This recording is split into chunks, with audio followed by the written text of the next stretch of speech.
మాతా స్వామి శరణమయ్యప్ప. కాశ్మీర్ నుంచి కన్యాకుమారి పాదయాత్ర 151వ రోజు. నిన్న ఈషా ఫౌండేషన్ నుంచి బయలుదేరి పెరూరుకు వచ్చాం. పెరూరు నుంచి బయలుదేరుతున్నాం. పెరూరు నుంచి నడుస్తున్నాం. రేపు నవక్కరై, ఎల్లుండి తమిళనాడు స్టేట్ దాటి కేరళ రాష్ట్రంలోకి అడుగు పెడుతున్నాం. 5 కొండల్లో వెలిసిన అయ్యప్ప స్వామి దగ్గరికి వెళ్తున్నాం. స్వామి, నిజంగా ఇది ఒక గొప్ప అనుభూతి. 6 నెలలు అయ్యప్ప దీక్షలో స్వామి దగ్గరికి నడుచుకుంటూ కాశ్మీర్ నుంచి శబరిమల వరకు నడుచుకుంటూ వెళ్తున్నాం. మా జీవితంలో నిజంగా ఎప్పటికీ మరవలేని విషయం, ఒక గోమాతతో శబరిమలకు నడిచి వెళ్తున్నాం. గోవు లేకపోతే అయ్యప్ప మాలధారణ సాధ్యం కాదు. ప్రతి ఒక్క అయ్యప్ప కూడా తెలుసుకోవాలి స్వామి. శబరిమలకు అయ్యప్పని తీసుకువెళ్ళాలని ప్రయత్నం చేస్తున్నాము.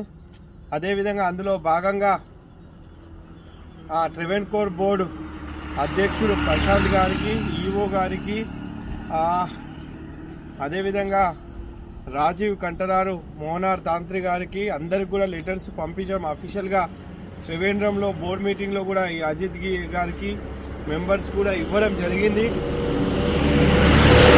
చేస్తున్నాం. గోమాతను కూడా తీసుకెళ్లాలని అయ్యప్ప స్వామి అనుగ్రహం ఏ విధంగా ఉంటుందో, లక్షలాదిగా అయ్యప్పలు ఈ గోమాతను కాపాడుకోవాలని ఒక ఉద్దేశంతో గోవుని తీసుకొని శబరిమలకు వెళ్తున్నాం. స్వామి, దయచేసి ప్రతి అయ్యప్ప కూడా గోవులను కాపాడండి. 12వ తేదీ మార్చి 12వ తేదీ మేము ఎరిమేలికి చేరుకుంటాం.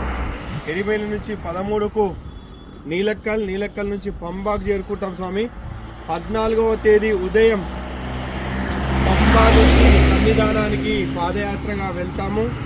సన్నిధానం సాయంత్రం వరకు అక్కడికి రీచ్ అయ్యి 14 సాయంత్రం దేవాలయం తెరవబడుతుంది. మార్చ్ స్వామివారి దర్శనం, దివ్య దర్శనం చేసుకొని 15వ తేదీ ఉదయం నెయ్యభిషేకం చేయించుకొని అక్కడి నుంచి మళ్ళా నీలక్కల్కి వచ్చి నీలక్కల్ నుంచి తిరువనంతపురం, కొల్లం, తిరువనంతపురం వరకు వెళ్ళి త్రివేంద్రం నుంచి కన్యాకుమారిలో ఈ పాదయాత్ర మార్చి 27కు ముగుస్తుంది. దాదాపు 182 రోజులు. స్వామి, ప్రతి అయ్యప్ప కూడా గోవులను కాపాడాలి స్వామి. గోవు లేకపోతే మనం అయ్యప్ప మాల వేసుకోవడం చాలా కష్టం. అయ్యప్ప స్వామి, ప్రతి అయ్యప్ప సంకల్పం తీసుకొని గో రక్షణే మన రక్షణ, గోవు లేకపోతే మనం అయ్యప్ప మాల వేయలేమని ప్రతి ఒక్కరూ గుర్తుంచుకొని ఈ గోవును, ఈ ధర్మాన్ని కాపాడాలని చెప్పి ఈ బాలకృష్ణ గురుస్వామి. భారత్ మాతాకి జై. స్వామి శరణమయ్యప్ప.